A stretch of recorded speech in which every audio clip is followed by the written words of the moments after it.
India 2007 2020 world cup ആദ്യമായി ഉയർത്തുമ്പോൾ ആ വിജയശില്പികളിൽ പ്രധാനിയായിരുന്നു യുവരാജ് സിംഗ്.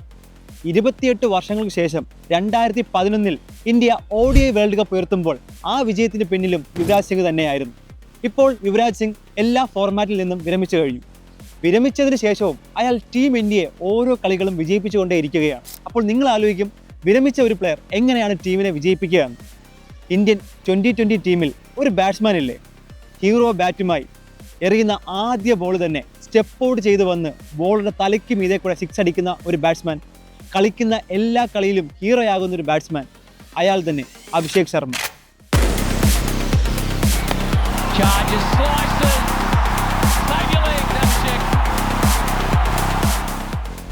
അഭിഷേക് ശർമ്മയുടെ ഓരോ ഷോട്ടിലും ഒരു യുവരാജ് ടച്ച് നമ്മൾ കാണാറില്ലേ?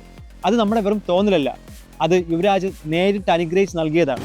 അതെ, യുവരാജിൻ്റെ ക്രിക്കറ്റ് അക്കാദമിയുടെ പ്രോഡജിയാണ് ഇന്ന് ഇന്ത്യൻ സെൻസേഷനായ അഭിഷേക് ശർമ്മ. രാജ്യത്തിന് വേണ്ടി പൊരുതാൻ, കളികൾ വിജയിപ്പിക്കാൻ ടീം ഇന്ത്യക്ക് യുവരാജ് നൽകിയ സമ്മാനം. ഇപ്പോൾ നടക്കുന്ന ഇന്ത്യ ന്യൂസിലാൻഡ് 2020 സീരീസിൽ 3-ാം മത്സരത്തിൽ 152 റൺസ് ചേസ് ചെയ്യാനിറങ്ങിയ ഇന്ത്യ വെറും 10 ഓവറിൽ 155 റൺസ് അടിച്ച് ആധിപത്യത്തോടെ വിജയിച്ചു. ഇതിൽ 14 ബോളിലായിരുന്നു അഭിഷേക് ശർമ്മ തൻ്റെ ഹാഫ് സെഞ്ചുറി പൂർത്തിയാക്കിയത്. ഈ ഹാഫ് സെഞ്ചുറിക്കൊപ്പം ഒരു റെക്കോർഡ് കൂടെ അഭിഷേക് ശർമ്മ സൃഷ്ടിച്ചിരുന്നു. ഒരു ഡോട്ട് ബോൾ പോലും വഴങ്ങാതെയുള്ള ഹാഫ് സെഞ്ചുറി. റെക്കോർഡ് നേട്ടത്തിന് പിന്നാലെ യുവരാജ് സിംഗിൻ്റെ കമൻറ്റും വന്നു, ഇപ്പോഴും നിനക്ക് 12 ബോളിൽ ഹാഫ് സെഞ്ചുറി എന്ന എൻ്റെ റെക്കോർഡ് തകർക്കാനായിട്ടില്ല അല്ലേ?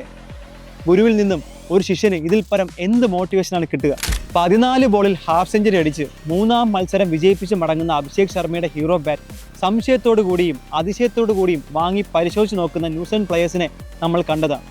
അവർ ഇതാവും ചിന്തിക്കുക, ഇയാൾക്ക് എങ്ങനെയാണ് ഇത്രയും ഹൈയിലും ഇത്രയും ലോങ്ങിലും കൺസിസ്റ്റൻ്റായി സിക്സർ അടിക്കാൻ സാധിക്കുക എന്നാവും. അതിനൊറ്റ കാരണമേ ഉള്ളൂ, ടാലൻറ്റിന് അപ്പുറമുള്ള അഭിഷേക് ശർമ്മയുടെ മൈൻഡ് സെറ്റ്. അയാൾക്ക് ആ മൈൻഡ് സെറ്റ് നൽകിയത് യുവരാജ് ആണെന്ന് അദ്ദേഹം തന്നെ പലപ്പോഴും പറഞ്ഞിട്ടുമുള്ളതാണ്. യുവരാജിന് നന്ദി ഇങ്ങനൊരു പ്ലെയറിനെ സൃഷ്ടിച്ചതിന്. അഭിഷേക് ശർമ്മയ്ക്ക് നന്ദി യുവരാജിൻ്റെ വാക്കുകൾ മനസ്സിൽ പതിപ്പിച്ചതിന്. കാലത്തിന് നന്ദി ഇത്തരമൊരു പ്രതിഭാസത്തെ സൃഷ്ടിച്ചതിന്. ഇനി നമ്മൾ കാണാൻ കാത്തിരിക്കുന്നത് ഫെബ്രുവരിയിൽ നടക്കാനിരിക്കുന്ന 2020 വേൾഡ് കപ്പാണ്. അതിൽ അഭിഷേക് ശർമ്മ സിക്സറുകളുടെ അഭിഷേകം നടത്തുന്നത് കാണാനായിട്ടാണ്.